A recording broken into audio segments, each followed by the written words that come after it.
የኢትዮጵያ ሕዝባዊ አብዮታዊ ፓርቲ ኢህአፓ እየተዘጋጀ የሚቀርብ ፍኖተ ዲሞክራሲ የኢትዮጵያ አንድነት ድምፅ ነው።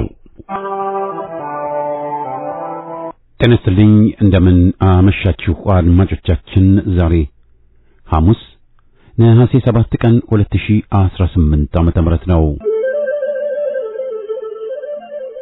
የደምቢ ዶሎ ዩኒቨርሲቲ ተማሪዎች የነበሩትና በአክራሪ የኦሮሞ አሸባሪዎች የታገቱት ተማሪዎች ጉዳይ እስካሁን እልባትን አላገኘም።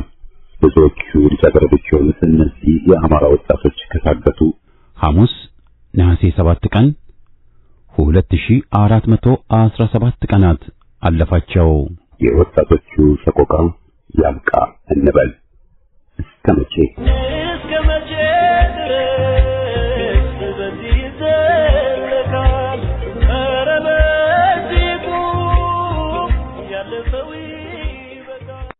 በየሳምንቱ ሐሙስ የምናቀርበው ከማህደራችን ፕሮግራማችንን አሰምተን የዛሬ ዝግጅታችን ፍጻሜ ይሆናል።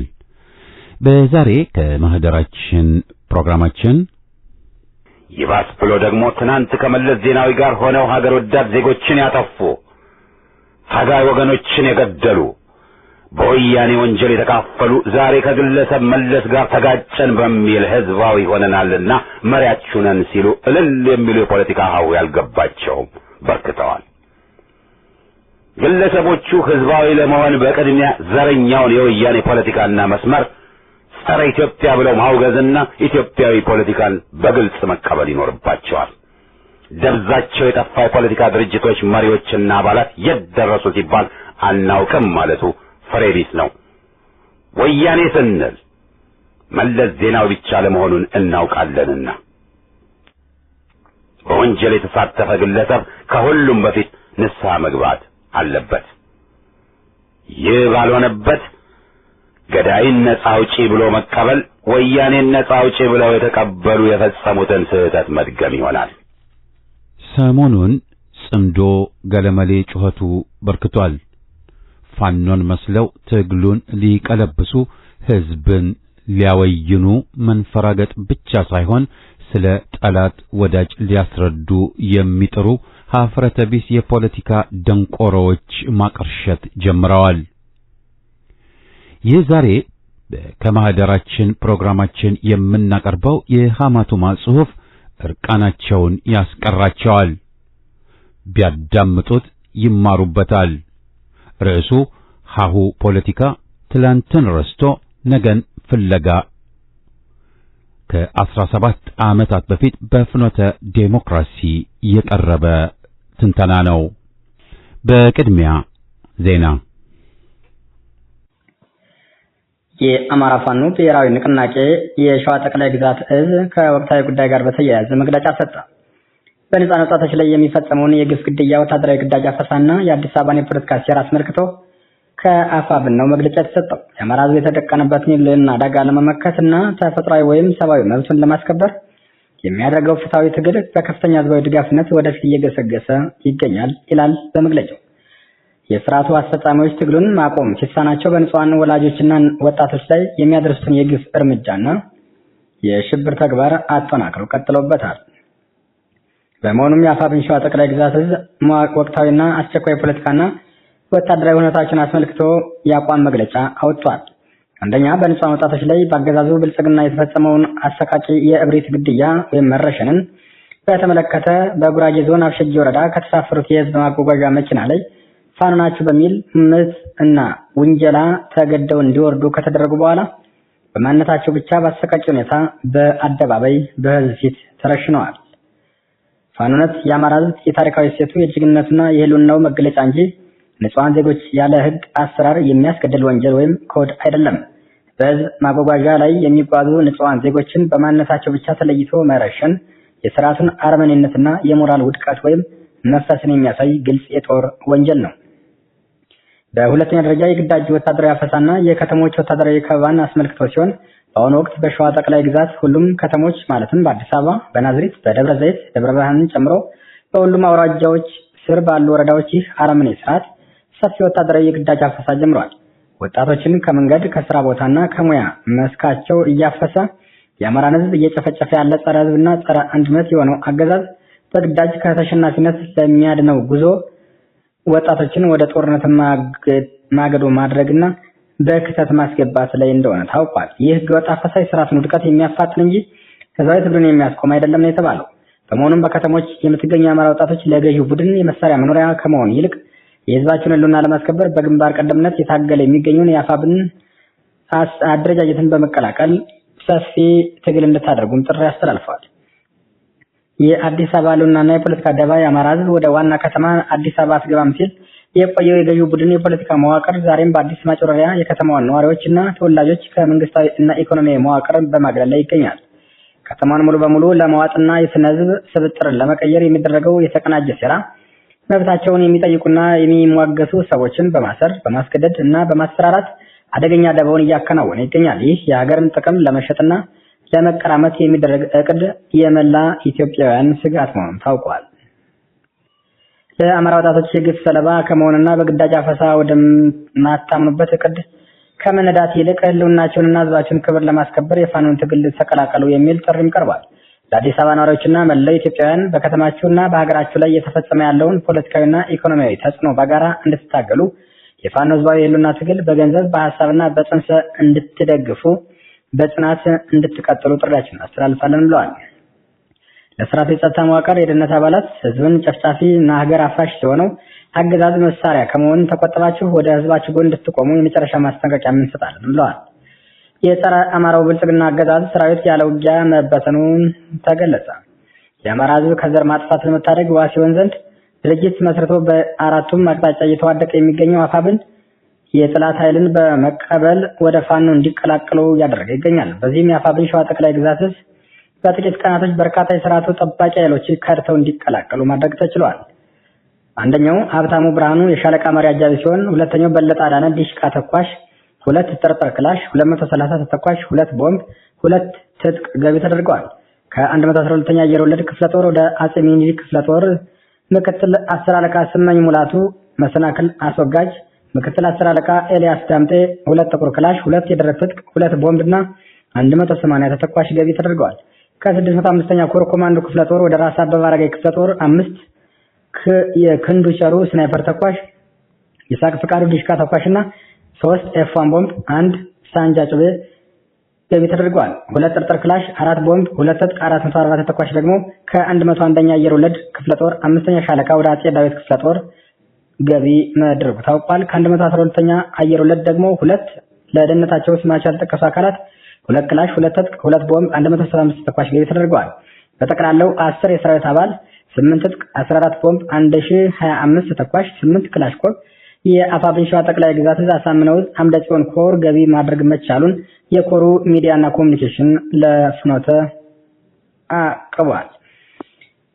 በቅርቡ አሸጌ ወረዳ ውስጥ የተገደሉት 3 ወጣቶች ቤተሰቦች ግድያውን አስተባበሉ የሚል ጫና እየደረሰባቸው መሆኑ ታውቋል። ተመስገን ጌታቸው፣ ታገሱ አሰግደውና ግዛቸው ግርማ የተባሉ 3 የአማራ ተወላጆች ከተሳፈሩበት የህዝብ ማጓጓዣ መኪና ፋኖ ናቸው በሚል ውንጀላ ተገድለው እንዲወርዱ ከተደረጉ በኋላ በግፍ መገደላቸው ታውቋል። በማዕከላዊ ኢትዮጵያ በጉራጌ ዞን የተፈጸመው ግፍ በየትኛውም የኢትዮጵያ ጫፍ ተደርጎ የማይታወቅ ጭራሽ በህዝብ ፊት በአደባባይ ህብረተሰቡ እያየ በኖርማል ሁኔታ ውስጥ ሆነው ገበያ ውለው ወደ ሀገራቸው ሲመለሱ ወደ ቤተሰብ በሚደርሱበት ሰዓት አካባቢያቸው ላይ ተገለው ለረጅም ሰዓታት አስከሬናቸው እንዳይነሳ በሚል ሲከለክሉ መዋላቸው ታውቋል። ቤተሰቦች ይግባኝ የህግ ያለ ምን ይሻለኛል የሚል ሐሳብ ያነሱ ቢሆንም በህግ አግባብ ደግሞ ቤተሰቦቹ ምንም አይነት ጥያቄ እንዳያነሱ ይልቁንም ብር እንደሚሰጣቸውና አፍነው በውስጣቸው እንዲይዙ ይህን ማድረግ ካልቻሉ ደግሞ ሙሉ በሙሉ በህግ ጥላ ስር ውለው እስከ መገደል እርምጃ ሊወሰድባቸው እንደሚችልም ዛቻና ማስፈራሪያ እየደረሰባቸው ይገኛል። በዚህ የተነሳ የሟቾቹ አስከሬን እጃቸው እንደታሰረ ለ3 ሙሉ ቀናት ክፍት ቦታ ላይ ተጥሎ ለአውሬ እንዲጋለጥ መደረጉ ሁኔታውን ይበልጥ አሳዛኝ አድርገዋል ነው ይላል። አስከሬኖቹ በተለይም ጭንቅላታቸው አካባቢ በተመቱ የጥይት ምት ምክንያት ሙሉ በሙሉ በመጎዳቱ ገጽታቸውን ለመለየት እንኳን የሚያስቸግር ሁኔታ ላይ እንደነበርም ተጠቁመዋል። በደቡብ ወሎ ዞን ደላንታ ወረዳ የባጃጅ ማህበራት ጋር ውይይት ተደረገ።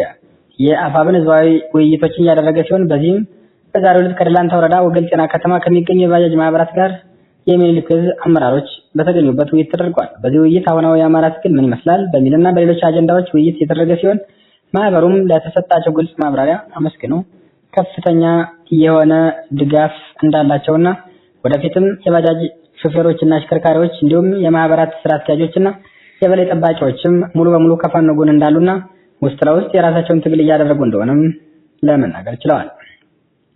በድሬዳዋ የታይዋን ገበያ አዳራሽ ላይ 120 ነጋዴዎች ሱቆቻቸውን ተዘግቶባቸው እንግልት እየደረሰባቸው መሆኑ ተገለጸ። ከሰሞኑ በግብርና በመሳሰሉት ምክንያቶች አገዛዙ በነጋዴዎች ላይ ከፍተኛ የሆነ ጫናና እንግልት እያደረሰ ያለ ሲሆን በድሬዳዋም እንደሌሎች ኢትዮጵያ አካባቢ ሁሉ ከፍተኛ የነጋዴዎች ጭቆና እያስተናገዱ መሆናቸው ለጣቢያችን ተናግረዋል። በድሬዳዋ ከተማ በሚገኘው ታዋቂውና ታሪካዊው የታይዋን ገበያ አዳራሽ ውስጥ የሚሰሩ ከ120 በላይ አነስተኛ ገቢ ያላቸው ነጋዴዎች ሱቆቻቸው ካላግባብ ታሽገውባቸው ለ38 ቀናት ያህል ከስራ ውጭ መሆናቸውን በመግለጽ አቤታቸውን ለሚዲያችን አቅርበዋል። ነጋዴዎቹ ለሚዲያችን በላኩት መረጃ እንደገለጹት እኛ ያለምንም ጥፋታችን በማንነታችን ብቻ ተለይተን ኦሮሞኛ ተናጋሪ ያልሆኑት እየተመለመሉና እየተመረጡ ሱቆች እየታሸጉ እንድንፈናቀል እንድንሰደድና አላግባብ ወጪ ላይ እንድንዳረግ ያደረጉ ነው ሲሉም ቅሬታቸውን አበበሰው ገልጸዋል። በሐዋሳ ከተማ የኮሪደር ልማት መዋጮውን ሰበብ ያደረገ የመንግስት ሰራተኞች ላይ የደሞዝ እገዳ መደረጉ ተሰማ። በሐዋሳ ከተማ የሚገኙ የመንግስት ሰራተኞች ለከተማዋ የሐይቅ ዳርቻ ኮሪደር ልማት ፕሮጀክት በሚል ከአንድ ወር ደሞዛቸው እንዲያዋጡ በመገደዳቸው እና ይህንን መስፈርት ባላሟሉ ሰራተኞች ላይ ደሞዝ መታገዱ ታውቋል። በዚህ ምክንያት ከፍተኛ ስጋትና እንግልት ውስጥ መውደቃቸውን የገለጹ ሲሆን የዚሁ አካባቢ ነዋሪዎች ከዚህ በፊት ባልተለመደ መልኩ ደሞዛቸውን ሙሉ በሙሉ ለኔ ስጡኝ የሚል አገዛዝ ገጥሞን የማያውቅም ለወደፊት የማይገጥመንም ያሉ ሲሆን ልጆቻችንን ማሳደግና ቤታችንን መምራት ባቃተን በዚህ ኑሮ ውድነት እየተሰቃየን ባለንበት ሁኔታ ዛሬ ደግሞ ኑ አውጡ የሚል ከፍተኛ የሆነ ጫና እየደረሰብን ነው በማለት ከፍተኛ እንግልት ውስጥ እንደሚገኙም ታውቋል። ደሞዛቸው ሙሉ በሙሉ ታግዶ እጃቸው ታስሮ በረሃብ አለንጋ ለመቀጣት እየተዘጋጁ እንደሆነና አገዛዙ ፍትህ ከመስጠት ይልቅ የባሰ ችግሮችን አበብሶ በገንዛ ሀገራችን ሁለተኛ ዜጋ እንድንሆን አድርጎናል ሲሉም የመንግስት ሰራተኞቹ ቅሬታቸውን አበብሰው ገልጸዋል። የዕለቱ ዜና በዚያ በቃ።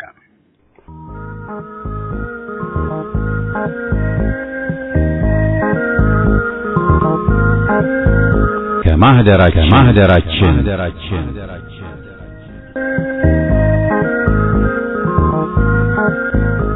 ከማህደራችን ዘወትር ሐሙስ የሚቀርብ ከዓመታት በፊት በፍኖተ ዴሞክራሲ ቀርበው የነበሩ ሀተታዎችን፣ ትችቶችንና ጥናታዊ ጽሑፎችን ምን ብለን እንደነበር ለማስታወስ የሚቀርብ ዝግጅት ነው።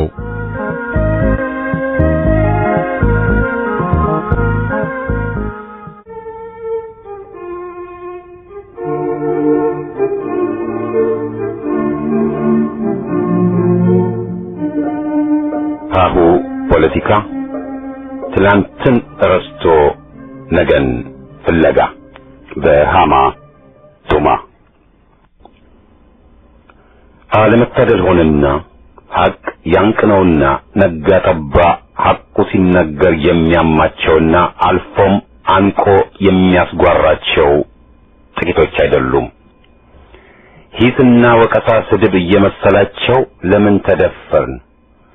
ክቡራን የፖለቲካ ጣዖቶችን እንዴት ደፍራችሁ ተቻችሁ በሚል የሚያወግዙን፣ የተተቹት በጠላትነት የታዩ መስሏቸው ኡኡ የሚሉ ግን ሐቁ ሲመረመር ደግሞ የፖለቲካ አልፋና ኦሜጋን አጣጥመናል ቢሉም ገና የፖለቲካ ሀሁን ያልቆጠሩ መሆናቸውን ተወደደም ተጠላም መናገሩና መጻፉ የሚታለፍ አልሆነም።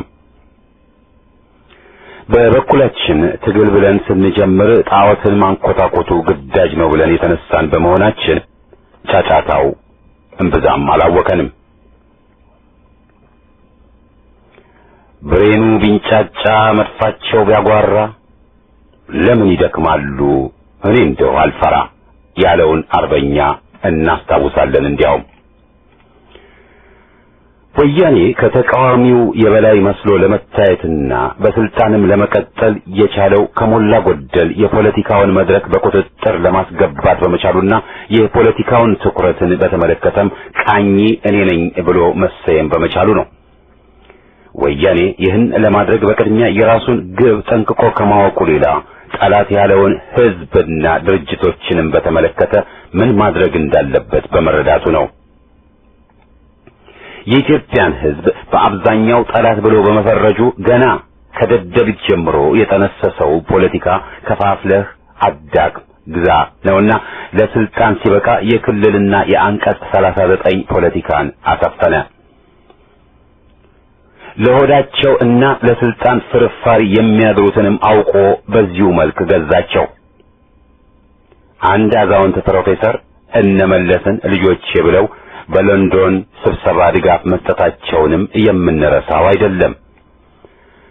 በሰኔው 83 ጉባኤም በፈረደበት አማራ ላይ ሲደነፋ ከፕሮፌሰር አስራት በስተቀር የተሰበሰቡት ሁሉ አብረውት አጓሩ። የሚሾሙት ተሾሙ፣ ወንበር ቢጤም ተሰጣቸው። ወያኔ ማራቅ ያለበትንም ያውቅ ነበርና አይገዙልኝም ያላቸውን ደግሞ አሳደደ፣ ገደለ፣ ደብዛ ጠፋ፣ ሕገወጥ ብሎ አገደ።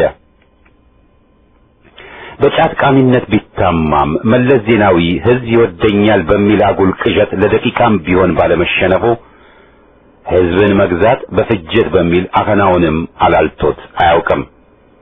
በዚህም መሰረት ብልጣብልጡ ወያኔ ተቃዋሚን እየከፋፈለ የተቃዋሚን ትኩረት ከዋናው ነጥብ ወደ መለስተኛው ድምጻችን ተቀማ መሆኑ ቀርቶ የታሰሩት ይፈቱ ለምሳሌ እያደረገ ቀጥሏል።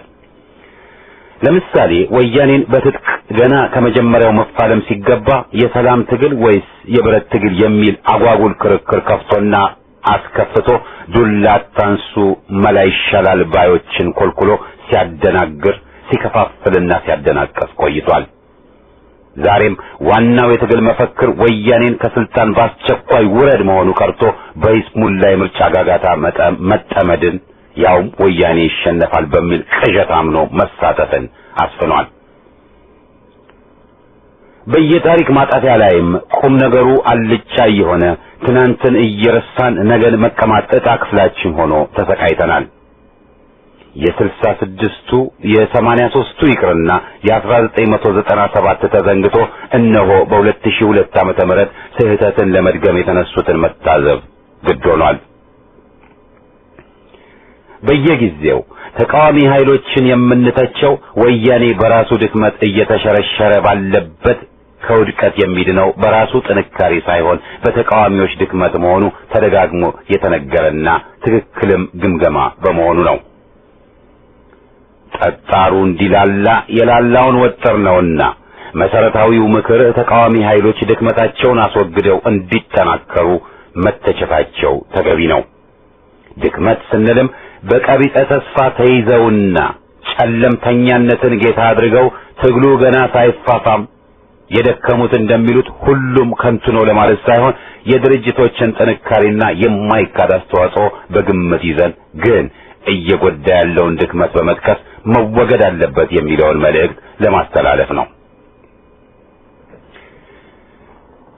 የ1997ቱ ምርጫ ውጤት የተፈለገውን ግብ አይመታም። የታገሉት ድርጅቶች ቅንጅትና ህብረት ያደረጉት አስተዋጽኦና ጥረት በቀላሉ የሚገመትና በስህተትና ድክመት ደረጃ ብቻ የሚፈረጅ አለመሆኑም መታወቅ ያለበት ነው። ዛሬም ቢሆን በክህደት ጎዳና ተሰማርተው ከወያኔ ጋር በተለጣፊነት የሚሰሩትን ስናወግዝ በፖለቲካው መስክ ስህተት የሚፈጽሙትን ሆነ በምርጫው በመሳተፍ የሆነ ውጤት እናመጣለን ብለው የሚጠሩትን በጅምላ ማውገዙ ከዓላማችን ውጭ ነው። የድርጅቶች ሁሉ ጠንካራ ጎናቸው ወያኔን እያናጋው ነውና ወያኔ ጠንካራ ነው፣ ሀገሩን ሁሉ ተቆጣጠረው ብሎ መላቀሱ ስህተት ይሆናል። ያለውን ተጨባጭ ሁኔታም አለመገምገም መሆኑም ግልጽ ነው። ነገሮችና ሁኔታዎችን በሚዛን ማየት ይሻል። በዚህ መሰረትና አጥር ክልል ውስጥ ነው ትችት ለማቅረብ የሚሞከረው። የፖለቲካ ንቃት በደከመበት ደግሞ አሉባልታና ጥራዝ ነጠቅነት ይሰፍናል። የፖለቲካው መድረክ የጨረባ ተስካር ሆኖ ይዘባረቃል። ይህን ለማስወገድ ራሳችንን መገምገሙና መተቸቱ አስፈላጊ ነው። የላላውን ለመወጠርና ጠጣር ነኝ ባዩን ለማላላት ወያኔን ለማሸነፍ ከወያኔ ተጻረው የቆሙት ኃይሎች ሲጠቀሱ ግን ስህተትን ነጋጠባ የሚደግሙት ተመክሮ ጠፍቶ ሳይሆን እቅጩ ሲነገር የፖለቲካን ሀሁ መጨበጡን ሆነ ከተመክሮ መማርን አሻፈረን ስላሉ ብቻ ነው ብንል ማጋነን አይሆንም። ነገ ግንቦት 23 ቀን ያልተጠበቀ ሁኔታ ከተከሰተም የድርጅቶቹ ዝግጅትና የተነሱ አመጹ ጥሪ ሳይሆን እንደ 1997ቱ በህዝብ በራሱ ቁጣና መነሳሳት ምክንያት የሚከሰት ነው። በመጪው ምርጫ መሳተፍ ከድክመትና ስህተት እየተቆጠረ ያለው ይህን ሂደት ተቃዋሚዎች የሚጓዙበት ወያኔን ለማጋለጥና ህዝብን ለማደራጀት መጠቀሚያ ይሆናል በሚል ሳይሆን በምርጫው በመሳተፍ ለውጥ ይመጣል ብለው አማኞች በመሆናቸው ነው። ተቃዋሚ ኃይሎች ጠላትና ወዳጅ ማን ነው በሚለው መሰረታዊ ጥያቄ ላይ ተገቢው አቋም ኖሯቸው በስራና ስምሪት ክፍፍል ደረጃ አንቺ በህጋዊ መድረክ ሌላው ደግሞ በሁለገቡ ብለው ቢሰማሩ ኖሮ ማለትም ሁሉም ወያኔ ጸረ ህዝብ አገዛዝ ነው ብለው አምነውና በመውደቁና መወገዱ አስፈላጊነት ተስማምተው በነበር ምርጫውን ይበልጥ ወያኔን ለማጋለጥ መጠቀሚያ ማድረግ በተቻለ ነበር። ይህ ግን አልሆነም። የፖለቲካ ሀሁ ግድ የሚለውን ትምህርት መማር አቅቷቸው የተገኙት ክፍሎች ግን ከመደራደር በፊት የመደራደሪያ እቅዳቸውን አጋልጠው ራሳቸውን ለጥቃት ሰጥተው ያረመኔ ልቡ ቀጋ መሆኑን ዘንግተው በወያኔ ተደናግረው ከደጋፊዎቻቸው ተነጥለው ተጣልተው ወዳጅ ብለው ያልሆነውን አቅፈው ጉዞ ሳይጀምሩ እየተደናቀፉ ሲወድቁ አይተናል። ምሳሌ ሁሉም የፖለቲካ እስረኞች ይፈቱ ማለት ሲገባ የራሳችንን ብቻ ነው ይፈቱ የምንለው በማለት ወይም ከኢህአፓ ውስጥ ብቅ ያሉ አንጆች እንዳሉት የፖለቲካ እስረኞችን ጥያቄ በኋላ እንጂ ዛሬ ማንሳት የለብንም ብሎ ከሩቁ በመጎንበስ የፖለቲካ ድርጅት መሪ በህገወጥ መንገድ ታስራ እያለች ተፈታች፣ ታሰረች፣ ምርጫ እንገባለን ብሎ በመማማልና ለድርድር እንኳ ባለመግደርደር ምን ተይዞ ጉዞ ወይም አፈ ወሪሳ እንዲሉ በገባ በባዶ ደንፍቶ ጠላት በማብዛት የሀገራችንን የአካባቢ ሁኔታና ዓለም አቀፉንም ሁኔታ ባለማጤን ያለውን አደጋ ለመገንዘብ ባለመቻል አቦ ሸማኔው እየመጣ ቀሪ ጥይትን በጥንቸል ላይ በመጨረስ ትጥቅ ትግል የጀመሩትን ከወያኔ በፊትና በላይ ማውገዝ ታግሎ ለሀገር መስዋዕት በጅልነት በመፈረጅ የተሰዉትን ማብጠልጠል ትናንት የመሪነት ብቃት የሌላቸው መሆናቸውን ያረጋገጡትንና ህዝብን የከዱትን ዛሬ መሪ ነፃ አውጪ ብሎ ማቀፍ ወያኔ ማንነቱን ከምርጫ አንጻር በ1997 ዓመተ ምህረት አሳይቶ ያኔ የገደላቸው ወገኖችን ደም ሳንበቀልና ያኔ የታሰሩት ዛሬም በየጉድጓዱ እየተሰቃዩ ባለበት አለ ተገቢና በቂ ቅድመ ሁኔታ በምርጫ ለመሳተፍ መሯሯጥ ምርጫ በመግባት የወያኔን ዕድሜ እናፋጥራለን ብሎ መቃዠት ወዘተ የታዩት ሁሉ የሚጠቀሱ ናቸው። በዚህ ገጽ በርካታ የተቃዋሚ ድርጅቶች መሪዎች በየጊዜው በሰጡት መግለጫ የተጋለጠ ነውና መድገሙ አስፈላጊ አይሆንም። በባዕድ ሀገር ያለው ደግሞ አላፊ አግዳሚው ለጆሮ የሚስማማ ከበሮ ሲደልቅለት ምራኝ ምራን ብሎ መነጠፍና መታለል ጠባዩ የሆነ መምጣቱ በመጠቀሱ ያው ውርጅብኝ ቢከተልም ሐቅ ነውና መነገሩ ግን አስፈላጊ ነው። የፖለቲካ ሀሁ ጠላትህን ወዳጅህን በቅድሚያ እወቅ ይላል። ወያኔ ጠላቶቹን ያውቃል። ኢትዮጵያና ሕዝቧ ጠላቶቹ ናቸው። አንዳንዶቹ ተቃዋሚዎች ግን ወያኔ ወዳጃቸው ይመስላቸዋል። አንዳንዶቹ እንዲያውም ተቃዋሚ አትበሉን፣ ወያኔዎች ወንድሞቻችን እህቶቻችን ናቸውና ተፎካካሪ ነን ይሉናል። ወያኔ ጠላት ነው ስንል አሮጌ ፖለቲካ ነው ሰልጥኑ ብለው ይወርፉናል። መሰልጠኑ ጫንቃን ለባርነትና ለውርደት ማመቻቸት ሆኖብን ከበደን ብንላቸው አይገባቸውም። ተዋደዱ የሚሉ ነገር ዓለሙ ያልገባቸው ዘፋኞችም አሉ። ቀለበት መንገድ፣ ፎቆች፣ ቪላዎችን እዩ፣ አርሶ አደሩም የእጅ ቴሌፎን ይዟል። ትናንት በታገላችሁበት በቋሪያ ፋሊያ ወይም ቴዎድሮስ ከተማ ሳይቀር እኮ ቴሌፎን ገብቷል ብለው ይገስጹናል። ምን ማለት ነው? ይህ ሁሉ 14 ሚሊዮን ህዝብ በተራበበት ሀገር፣ 35,000 በላይ በታሰረበት ሀገር፣ መብት በተረገጠበት ሀገር፣ የህግ የበላይነት ባልተከበረበት ሀገር፣ ዘረኝነት በሰፈነበት ሀገር፣ ጭቆና በከፋበት ሀገር ስንላቸው መልስ የለም።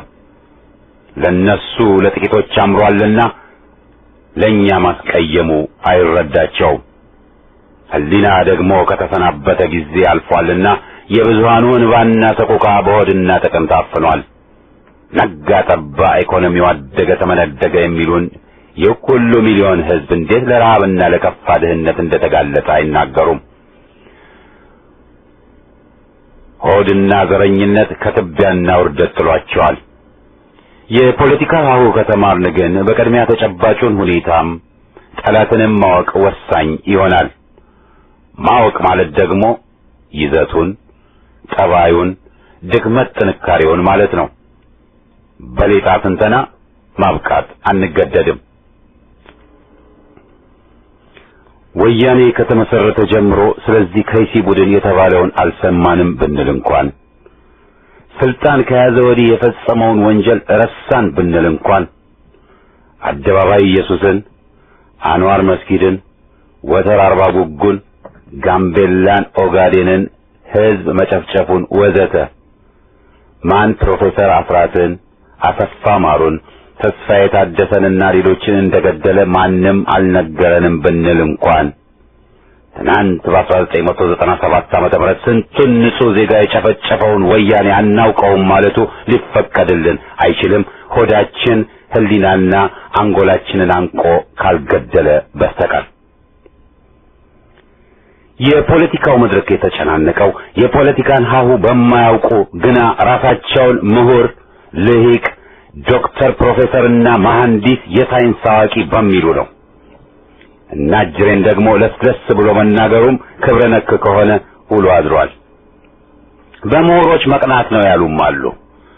ግን ሐቁን ተናግሮ የመሸበት ያድሯል ነውና አወቅን ባዮች የሰፊውን ህዝብ ንቀው ሲውገረገሩ እየደረሰ ያለው በደልና ጉዳት መጠቀሱ አስፈላጊ ነው። ህንጻ ግንባታና ፖለቲካን፣ ከብት ሕክምናና ፖለቲካን፣ መሐንዲስነትና ፖለቲካን፣ ቀዶ ጠጋኝና ፖለቲካን ወዘተ ምን እንዳቆራኛቸው ማስረዳት ከባድ ነው። ቀጥታ ግንኙነት የለምና ዛሬ ሟቹ ታዋቂ ዘፋኛችንና የወያኔ ወዳጅ አረባዊ ነጋዴም የክብር ዶክተር ቢባሉም ሚሊዮኖች ይህን ከስም ቀጥሎ የሚለጠፍ ነገር ስለሌለን ተለጣፊ ባላቸው ተንቀን ልሂቅ ዶክተር የሚባለውን አጨብጭባችሁ ተቀበሉ እየተባልን ነው። ፖለቲካ የጡረታ ጊዜም መዝናኛ ሆኗል። ለረጅም ዓመታት ከፖለቲካው ርቀው የግል ኑሯቸውን ሲያሳድዱ የቆዩት ድንገት ብልጭ ሲልባቸው ደግሞ ወደ ፖለቲካው መለስ ሲሉና እኛ የተሳልን የተለጠለጥን ፖለቲከኞች የምንለውን አድመጡ ብለው ያተክሩናል። ሌሎች ደግሞ ወያኔ ጋር ሄደው ደፋ ቀና ብለው ቆሻሻና ዘረኛ ጫማን ስመው መሬት ሊመሩ ንግድ ፈቃድን ሊያገኙ በወገንና ሀገር እንባ ላይ ሊከብሩ ሞክረው ሲከሽፍባቸው ተመልሰው ዓለምንም ጸጸትና ይቅርታ የህዝብ ወገን ነን ብለው የሚጮሁና በዚያውም ጥፋታቸውን እየደበቁ ያሉ አሉ። ትናንት በአዲስ አበባ ሸራተን አስረሽ ምችው፣ ነገ በዋሽንግተን ዲሲ መሰለፍና ይውደንባይነት ብዙም አያዋጣም። ይባስ ብሎ ደግሞ ትናንት ከመለስ ዜናዊ ጋር ሆነው ሀገር ወዳድ ዜጎችን ያጠፉ፣ ታጋይ ወገኖችን የገደሉ፣ በወያኔ ወንጀል የተካፈሉ ዛሬ ከግለሰብ መለስ ጋር ተጋጨን በሚል ህዝባዊ ሆነናልና መሪያችሁ ነን ሲሉ እልል የሚሉ የፖለቲካ ሀው ያልገባቸውም በርክተዋል። ግለሰቦቹ ህዝባዊ ለመሆን በቅድሚያ ዘረኛውን የወያኔ ፖለቲካና መስመር ጸረ ኢትዮጵያ ብለው ማውገዝና ኢትዮጵያዊ ፖለቲካን በግልጽ መቀበል ይኖርባቸዋል። ደብዛቸው የጠፋ የፖለቲካ ድርጅቶች መሪዎችና አባላት የት ደረሱ ሲባል አናውቅም ማለቱ ፍሬ ቢስ ነው። ወያኔ ስንል መለስ ዜናዊ ብቻ ለመሆኑን እናውቃለንና በወንጀል የተሳተፈ ግለሰብ ከሁሉም በፊት ንስሐ መግባት አለበት። ይህ ባልሆነበት ገዳይን ነጻ አውጪ ብሎ መቀበል ወያኔን ነጻ አውጪ ብለው የተቀበሉ የፈጸሙትን ስህተት መድገም ይሆናል። ስህተቱን ነጋ ጠባ ለሚደግም ደግሞ ብዙዎች የሚያዝኑለት አይሆንም። በሌላ በኩል ደግሞ የሞትን ክፉነት በቅድሚያ የሚያውቀው ሟቹ ነው እንደተባለው መከራና ሰቆቃ ባልደረሰባቸው ሁሉን ቻይ መሐሪና ይቅር ባይ መስለው ቢሰየሙ የሚገርም አይደለም። እሳቱ አልጠበሳቸውምና ነው። ወያኔ ወንድም እህት ጓዳቸውን አልፈጀባቸውምና ነው። ምን አጠፉ ሲሉ ወይም በሰማዕት ላይ ሲሳለቁና ሟቾችን ሲወቅሱ ማለትም በቁስላችን የጋለ ብረት ሲያስገቡ ችግራቸው አለመቁሰላቸው ነው። የሰው ቁስል አይነዝርም ሆኖ ነው። እስቲ እንጠያየቅ። የሌሎቹ ይቅርና ወጣት ሺብሬ ለምን ሞተች? የናበራሽ ይቅርና ብርቱካን ለምን ታሰረች? በወያኔ እስር ቤት አለፍትህ የሞቱት ይረሱና በቀይ ሽብር የተገደሉት መገደላቸው ሚካድና በ1997 ዓመተ ምህረት በገፍና በግፍ የተረሸኑት ከ200 በላይ ዜጎች ጋምቤላ፣ አደባባይ ኢየሱስ፣ አሰቦት፣ ምስራቅ ወለጋ፣ ወተር፣ አንዋር መስጊድ፣ ኦጋዴን ለምንስ የምናስታውሰው ሁሌም ጎደሎና ያልተሟላ ይሆናል? ለምንስ ወንዝ ሊወስደን ሲል ቄጠማ መጨበጥ ይቀናናል? ለምንስ ችግሮቻችን ብለን ልንመካባቸው የተነሳንባቸው ግለሰቦች ታሪካቸው የዝንጀሮ መቀመጫ ወይም አስቀያሚ ሆኖ ያስቸግራል? አስመሳይ ነጻ አውጪዎችን የአበቡ ባዮች አፋቸውን በሬት ሊያጥቡ አይገባምን? ዛሬ ንስሐ ያልገቡ ወያኔዎችን እያዳነቁ ተቀበሉ የሚሉንስ ለመሆኑ ሕሊናቸውን መርምረዋል? ክህደቱ ስሬቱ ለምስ ይሆናል? ያንዴ አይበቃም? በግ እንኳ በኃይላል የተባለው ተዘንግቶ ለወንጀላቸው እባካችሁ ማሩን አጥፍተናል የማይሉና ይባስ ብለው የተፈጸመውን ወንጀል አልተፈጸመም የሚሉ እንዴትስ የሕዝብ ነጻ አውጪ ይባላሉ? ከ200,000 በላይ ሕይወት ያጠፋን ሽብርና ሚሊዮኖችን ያቆሰለን ግፍ የሚክዱ እንዴትስ የፖለቲካ መሪ ነጻ አውጪ ይባላሉ? ግፉ አልበዛም? ኃጢአት ሲደጋገም ጽድቅ ሆነብን? ፖለቲካ ለምርጦች ወይም አንዳንዶች እንደሚሉት ለልሂቆች ብቻ ነው ባንልም ፖለቲካ ከባድ እንቅስቃሴ ነውና ዝግጅትና ንቃትን ይጠይቃል። በተለይ ድርጅትን እናንቀሳቀሳለን፣ ትግልን አጠናክረን ህዝብን ለድል እናበቃለን ከተባለ ስምሪቱን እንደ ትርፍ ጊዜ ስራ መውሰዱና በቀላሉ መያዙ ፍሬ ቢስ ነው። ወያኔ ፖለቲካ የሞት ሽረት ጥያቄ ሆኖ ስለሚያስጨንቀው 24 ሰዓት ሙሉ ግቡን ለማሟላት ተንኮል ሲሸርብና ሐሰት ሲያሰራጭ፣ ሲከፋፍል፣ ሲያስር፣ ሲገድል ይታያል። አይተኛም ብንል ሁኔታውን ይገልጸዋል። ፖለቲካን በሙያተኛነት ይዞታል ማለትም እንችላለን። በመሆኑ ተጻራሪዎቹ ወይም ለህዝብና ለሀገር መሰረታዊ ለውጥን እናመጣለን ብለው የተነሱ ወገኖች ፖለቲካን በጥራዝ ነጠቅነት ደረጃ በአላዋቂ ሳሚነት ልጅ የጫረው እሳት በመሆን እንደ መዝናኛ በመቁጠር ይዘው ሊነሱ አይችሉም። የፖለቲካ ሀሁ ያልገባቸው ክፍሎች ጥላቻን ያወግዛሉ፣ ተዋደዱ፣ ተፋቀሩን ይሰብካሉ። ነብር ፍየልን ሲያቅፍ፣ ጅብ አህያን ሲስም ይታያቸዋል። ቅዠት። ወያኔ በስልጣን የቆየው በህዝብ ላይ ጥላቻውን በማርገብ በማለስለስ ሳይሆን በማጠናከርና በማባባስ ነው። ትግል የራት ግብዣ አይደለም ተብሏል። ተቃቅፎ ወደድኩሽ ወደድኩ መባባያም አይደለም። የህዝብና የሀገር ፍቅር ለትግልና መስዋዕትነትን ለመድፈር መንስኤ ቢሆንም ትግል በጥላቻ ላይ የተመሰረተ ነው። የጭቆና ጥላቻ፣ ጨቋኝን ጥላቻ። ጠላትን ወዶ ትግል የለም ኖሮም አያውቅ። ሰላማዊ ትግል ከተባለ ሌላ ጠላቱን ጠልቶ ያልተነሳ ወደ ድል አይጓዝም። በመሆኑም የወያኔን አገዛዝ ጠልተንና ልናወድመው ቆርጠን መነሳት አለብን ማለት ነው። የመለስ አገዛዝ በደም የተጨማለቀ ወንጀለኛ ቡድን ነው። መጠላት ሲያንሰው ነው። መንጌ የሚሉ ቀልደኞች ከፍርፋሪው የተቋደሱ ብቻ ናቸው። ያልደረሰባቸው፣ ያልቆሰሉ፣ ያልተጎዱ የፖለቲካ ሀሁ ጠላትህን እወቅ፣ ጠላትህን ጥላ፣ ልታጠፋውም ቆርጠህ ተነሳ ይላል። ይህንን መሰረታዊ ሀቅ እየተቃወሙ ጠላት አትበሉ፣ የአገር ልጆች ነን፣ ጠላቶች አይደለንም ወዘተ የሚሉ ሁሉ ትጥቅ አስፈችና የባርነትን ቀንበር ላያችን ላይ አደላዳይ ናቸው። ቢወዱትም የማይወድ ስርዓት መሆኑን ሊሸፋፍኑ የሚጥሩ ነጋ ጠባ የሚያዋርደንና የሚገድለን ስርዓት መሆኑን የሚዘነጉ የተገደሉትንና የታሰሩትን ሁሉ የሚረሱ። ለዚህም ነው ተቃዋሚ ኃይሎች ሁሉ እንዋደድን ሳይሆን በጠላታችን ላይ አምረን እንነሳን መስበክ ያለባቸው። ይህ ነው ተገቢው ፖለቲካ። ለዚህም ነው ቀስ በቀስ ወያኔ ህሊና ገዝቶ ይሻሻላል ማለትም መሰረተ ቢስ ሆኖ የሚገኘው። ለምርጫ ተብየው ቀልድም ያን ያህል ገንዘብ መባከኑም አላግባብ ሆኖ የሚከሰተው። ቀደም ለማለት እንደተሞከረው የፖለቲካውን መድረክ ወያኔ በየጊዜው ዋና ጥያቄ ብሎ በሚያፈነዳው እያተራመሰ ዜጎችን ማደናገሩን እየቀጠለ ያለ ነው። የመወያያ የመጮያ ርዕስ ሰጪ ወያኔ ራሱ ይሆንና እይታችን ዋናውን ነጥብ ትቶ በመለስተኛ ጉዳዮች ላይ ያተኩራል። በ1997 ዓመተ ምህረት ምርጫውን አጭበርብሮና የህዝብን ድምፅ አፍኖ ባለበት ህገ ወጥነህና ከስልጣን ወረድ የሚለውን መፈክር የታሰሩት ይፈቱ በሚል እንዲሸፋፈን አደረገና ብዙዎች ዋና ተልዕኳችን የታሰሩትን ማስፈታት ነው ብለው ሲጮሁ ቆዩ። አንዳንዶቹም ማይባስ ብለው ይህንኑም አጥበው ይፈቱ የምንለው የራሳችንን እስረኞች ብቻ ነው ብለው ራሳቸውን ለትዝብት ዳረጉ። በቅለው ተሰርቆ ባረጀ ኮርቻ ላይ ኡታ የሆነ መቸገራችን አልቀረም። የድርጅትን ምንነትና ሚናም በተመለከተ ተገቢው ግንዛቤ ባለመኖሩ ፖለቲካው ያልነው መደነባበሩ አልቀረም።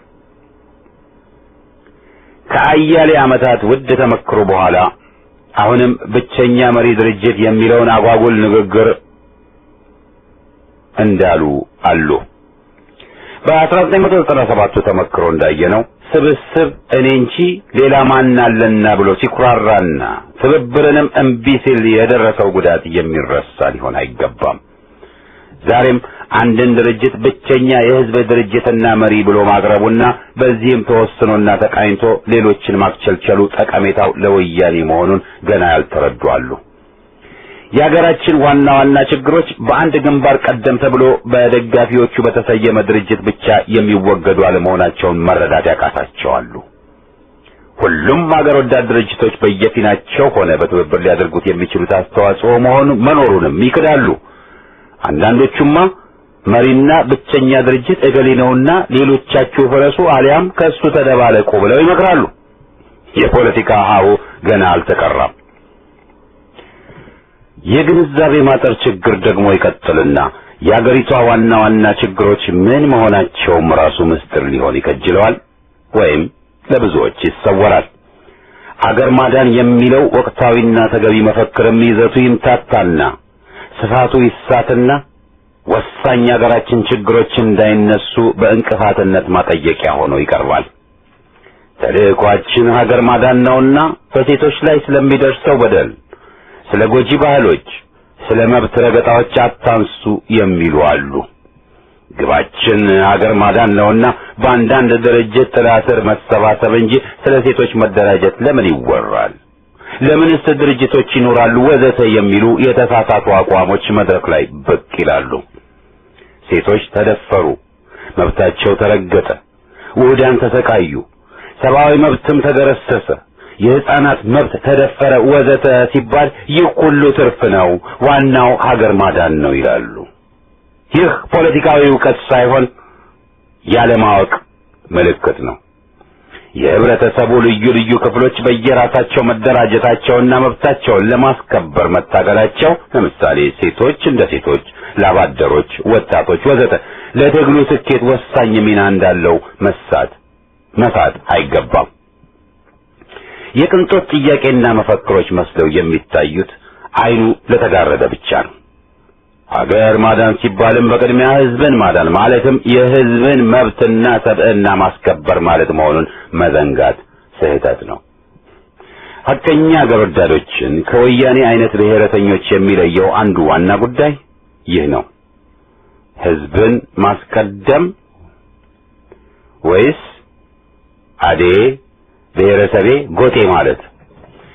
የወያኔ ሰለባዎች አንዳንዶቹ ትናንት ኢትዮጵያዊ ነን ሲሉ የነበሩና ዛሬ ጠበው ወደ ጎጣቸው የተመለሱ፣ ሰፋ ያለውን ህዝባዊና ሀገር ወዳድ አቋምን ትተው ወዲ ትግራይ ወዲ ትግራይን ወይም ሀፍረተ ቢሱ እንዳለው ወርቅ ዜጋንን ማለትን እስከ ቀጠሉበት ደግሞ የነገው መዘዝ በወርቅ ተብየው ራሳቸው ላይ በውደቁ አይቀሬ መሆኑን ማወቅ ይገባቸዋል።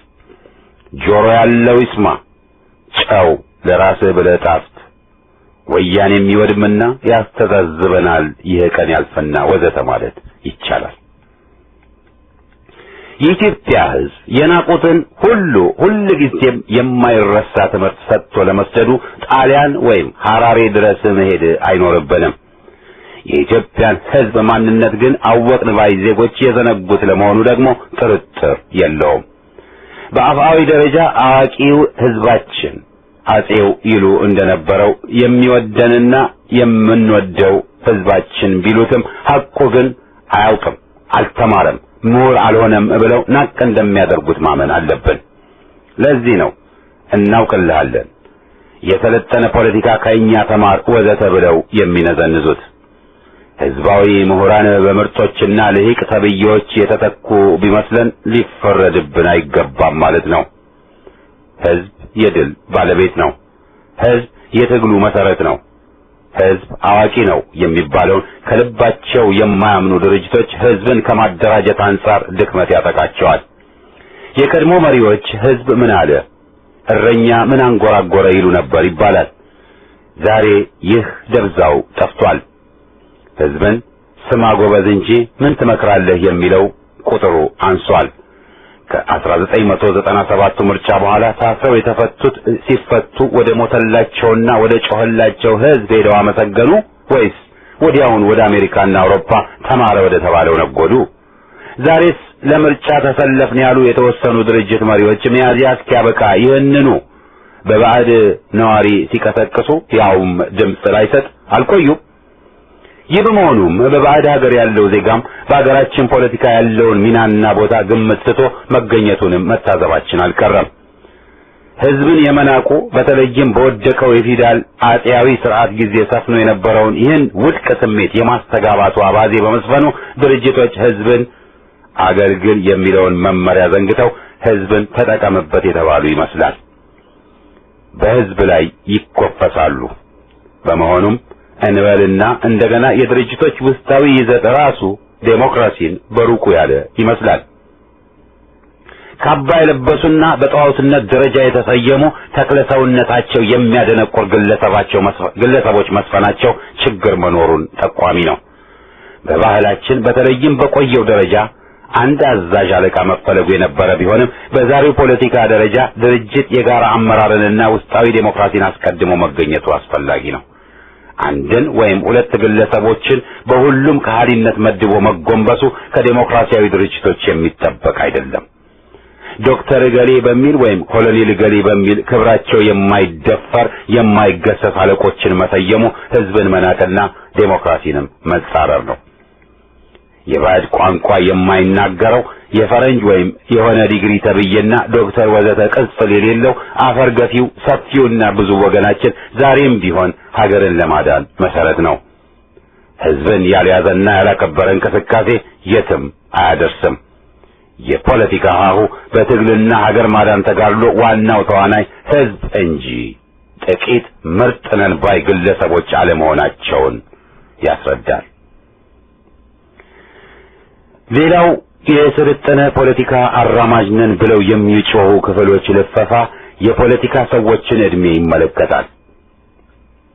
መለስም ይህን ዘፈን ሲያቅራራ የቆዩት ወይም እድሜያቸው የገፋ ለቀው ወጣቶች ይተኩ ብሎ ካለ በኋላ ይቅርታ እስከ ቀጣዩ 5 ዓመትማ እኔ ያለሁባችሁ ብሎናል። የሰለጠነ ፖለቲካ ማለት የቀድሞዎቹን ታግለው የተሰዉትን የታገሉትን ማብጠልጠል ነው የሚሉ አሉና ያረጁ ያፈጁ ይወገዱን በጅምላ እየሰበኩ ናቸው። እነ ኔልሰን ማንዴላ ቢያረጁም መምራታቸው አይታያቸውም። ወጣት የተባሉት አፈጮሌዎች ከሃዲ ሆነው ህዝብን ማስለቀሳቸውን ይረሳሉ። ዋናው ጉዳይ የዕድሜ ሳይሆን ያቋም ነው። የፖለቲካ ሀሁን ያላወቁ ግን ሁሌም አብዩን ከመለስተኛው ያምታታሉና አብይ ያልሆነውን ነጥብ ዋና አድርገው ይዘፍኑበታል። ዛሬ የድርጅቶች ችግር መሪዎች ዕድሜያቸው መግፋቱ ሳይሆን መስመራቸው ከህዝብ ፍላጎት ጋር አለመግጠሙ ነው። ድርጅቶች ለዘመናት መታገላቸው ደግሞ ኃጢአት ሳይሆን ጸጋ ነው። የደቡብ አፍሪካው የነ ማንዴላ ድርጅት የተመሰረተው በ1912 ዓመተ ምህረት ሲሆን ለድል የበቃው ከ60 ዓመት በኋላ መሆኑን ማስታወስ ተገቢ ነው። ስለዚህ ዋናው አቋምና እንቅስቃሴ ነው እንጂ የድርጅት መሪዎች ዕድሜ አይደለም። ይህ ቢባልም መሪዎች መተካትና ወጣቶችን ቦታ መያዝ እንዳለባቸው ክርክር አያሻውም። ድርጅቶች በርክተውና ጸንተው በመገኘታቸው እንደ ድክመት ተቆጥሮ መወገዛቸው አሳዛኝ ነው። ድርጅትን ጸንቶ ማቆየቱ ራሱ ከባድ ትግል ነው። ማቆየትም የሚደነቅ ነው። በተለይም ህዝባዊ አቋምን ይዘው ሳያጎበድዱ ስንቱ ቡድን አለሁ ብሎ ሳይውል ሳያድር ሲከስም አላየንምን? ስለዚህ ዋናው ጉዳይ ማን ለህዝብና ለሀገር ቆሟል የሚለው እንጂ ማን እድሜው ገፍቷል መሆን የለበትም። የነ ስብሐት ነጋ ድርጅት ሌሎችን መሪዎቻችሁ አረጁ ብሎ ለመተቸት አይችልም። ወያኔ ያልሆነ ርዕስና መወያያ ነጥብ አይስተን። ነገ ምርጫ በተባለው ሂደት ህዝብ ሊነሳሳና ያልተጠበቀ ተቃውሞ ሊያሳይ ይችላል። የሚጠበቅ ነው። ህዝብ ሁሌም ባልጠበቅነው ያስገርመናልና ዱብዳ ሳይሆን ዱብ ደስታ ቢያጋጥመን እሰየው አብሽር ነው የምንለው። ወያኔ ምርጫውን በተጠበቀው መሰረት አሸንፎ ከዚያም ተቃዋሚ የነበሩት ላይ ሊዘምት መቻሉም መጠበቅ አለበት። ከዚህ ሌላ ግን ከወያኔ ምርጫ ባሻገር እና በኋላ ምን መደረግ አለበት ለሚለው ተገቢውን ምላሽ መስጠት ደግሞ ተገቢና አስፈላጊ ነው። ወያኔ ልዩ ልዩ ግጭቶችን በመጫር የዜጎችን ትኩረት ሊዘውር መሞከሩ አይቀርም። የአባይንም ጉዳይ በዚሁ ሊጠቀምበት እየጣረ ነው። ነቅቶ ወግድ ማለት ያሻል። ወያኔን በሚፈይድ መንገድ ለመታገል ምን መደረግ አለበት ለሚለው የበሰለ ምላሽ መስጠት መቻል አለብን። የኢትዮጵያ ሕዝብ ነጻነትና ፍሬት ከማንኛውም ባዕድ ቀረበ ራቀ ሊመጣ አይችልም። 18 ዓመት አይተነዋል፣ አልሰራም። በራሳችን ላይ መተማመን አለብን።